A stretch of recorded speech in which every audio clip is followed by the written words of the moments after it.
Ici à Angoulême pour le forum de la croissance verte avec Stéphane D'Anguilhem. Bonjour. Bonjour. Vous représentez la société Vertige.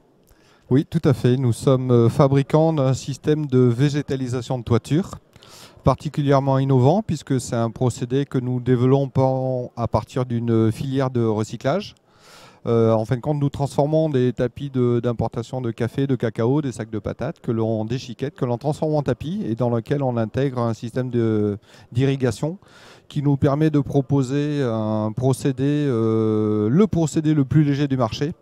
Et donc l'intérêt de ce système-là, entre autres, c'est de pouvoir végétaliser des bâtiments qui ne sont pas prévus pour ça et de pouvoir quantifier l'énergie et les économies générées par notre procédé. Donc sans rentrer totalement dans la technicité du procédé, comment vous faites? Parce que vous récupérez, donc vous avez des filières qui vous alimentent en toile de jute, c'est ça? C'est vraiment la toile de jute? Oui, en fin de compte, on travaille avec une coopérative agricole qui est située en Charente, à qui nous demandons, nous avons confié la tâche de nous fabriquer sous licence le tapis que nous utilisons sur nos toitures. D'accord. Après, vous en faites quoi? Vous en faites des tapis et vous les mettez sur les toits. Alors ça paraît très simple. En fait, notre système se compose de 4 couches que l'on déroule les unes sur les autres. Il y a une couche de drainage, une couche de rétention, une couche d'irrigation et un tapis de plantes précultivées. Les plantes font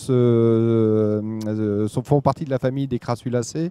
C'est une espèce de petite plante grasse qui a l'énorme avantage de ne pas avoir besoin d'être tondue, qui résiste à des températures très basses. On a fait un chantier en Chine où les températures moyennes en hiver sont de moins 36. Et des températures également très hautes, puisqu'on peut monter jusqu'à 50 degrés. Là, on vient de faire un chantier à Casablanca, sur l'université de médecine de Casablanca au Maroc.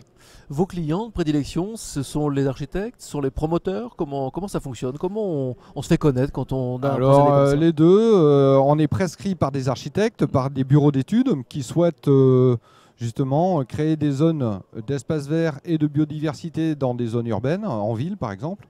Mais on fait également pas mal de chantiers sur des lycées, des écoles, mais également du bâtiment industriel. Là, on vient de faire une usine d'huile essentielle du côté de Millau. Là, on a un prochain chantier qui sera sur Nice, c'est le bâtiment de la maintenance du tramway de Nice. On va faire également du supermarché. On a fait du Leclerc, on fait du Lidl Price, du Leroy Merlin. Et pas forcément en Nouvelle-Aquitaine, visiblement, là, c'est vraiment non, partout. un peu partout sur le territoire français. Et à l'étranger aussi. On a également des chantiers en Espagne, au Maroc et en Chine. D'accord. Voilà. Une question assez personnelle, mais comment vous êtes venu à ça? Comment on arrive à se dire, tiens, je vais essayer d'imaginer un procédé différent?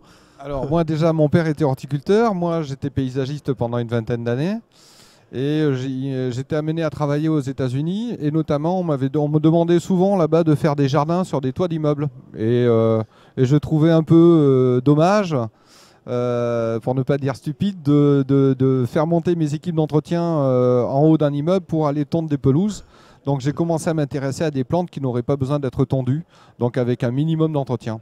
C'est ce qui nous permet maintenant de proposer des toitures végétalisées qui nécessitent très très peu d'entretien, puisque en moyenne on va y passer 3 fois dans l'année pour arriver à avoir une toiture impeccable tout au long de l'année.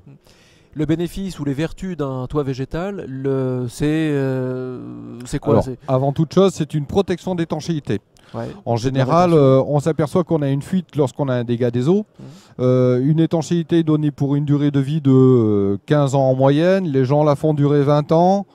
Et le fait de mettre une végétalisation de toiture, ça permet de rallonger par 2 voire 3 la durée de vie de l'étanchéité.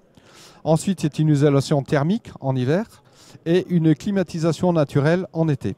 Et c'est là le gros enjeu de notre procédé, c'est que on va jouer sur les changements de phase de l'eau. Le fait que l'eau soit éliminée par transpiration et par évaporation va générer un refroidissement du bâtiment et un rafraîchissement des environs immédiats du bâtiment.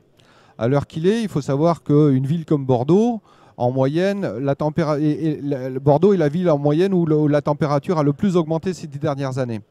Plus la température augmente, plus on va utiliser des groupes de climatisation pour extraire les calories du bâtiment. le fait de végétaliser un bâtiment va permettre de rafraîchir le bâtiment et de rafraîchir les environs du bâtiment, tout ça gratuitement. Tout ça en profitant des richesses de la nature, effectivement. Et en créant des zones de biodiversité. Est-ce que vous partagez cet enthousiasme autour de cette région qui est de plus en plus importante, de plus en plus colossale, avec un nombre de richesses assez incroyable? C'est-à-dire que l'économie circulaire en Nouvelle-Aquitaine, ça nous montre, on voit que à l'échelle de chaque territoire de la grande région, on y arrive. On voit que la dynamique est en route et c'est ce qui nous intéresse, c'est que enfin la réglementation, tous les voyants sont au vert pour développer des techniques qui permettent non seulement de moins consommer, de mieux se protéger, mais surtout de rendre un environnement plus sympathique pour les êtres vivants et les habitants des villes notamment. L'intérêt par exemple de notre procédé de végétalisation de toiture, c'est non seulement de générer des économies, mais également d'améliorer la qualité de l'air, d'améliorer la qualité de l'eau, et encore une fois de créer des zones de biodiversité pour que, quelque part, la nature retourne en ville. En fin de compte, c'est un peu ça l'idée. C'est sur cette idée que notre petit entretien s'arrête.